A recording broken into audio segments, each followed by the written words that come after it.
New sword, and I'm really very excited about this one. This is a 600 bucks sword coming from ColdSteel, which I was hunting for a longer time. We have a simple matte saya with an iron cap at the end, which is just sloppily glued on it, but rest of the saya seems fine. Sageo looks very cheap, which could be better for the sword of this price point. Okay, let's check the handle. So the diamonds are not that good, like they are all in different shapes. It's quite poor quality for this price, but the wrapping seems decently tight, so that's fine.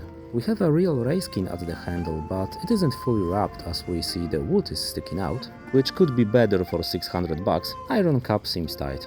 And one of the menuki is slightly bent, ColdSteel. Tsuba is made of iron, simple but cool. Okay, let's check the blade, because this is the main attraction and stuff that I really liked on videos, reviews and photos. Quite dirty, but that's not a problem at all. This blade have over 34 inches of length and that's a real monster. We have a very thick spine which adds to its durability and weight, and this is very typical for ColdSteel swords. Okay, let's look at the edge. ColdSteel, why?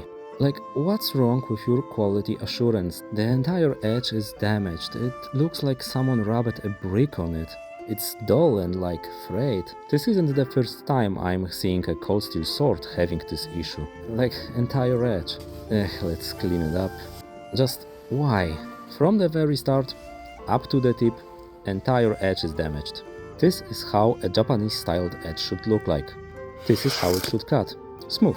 This is how ColdSteel Nodachi looks like. This is how it cuts. Awesome. I can fix that, but I'm not going to do it with a brand new sword for 600 bucks. Shame, because I really like it. It's a very cool sword, as long as you get it in a good condition instead of this.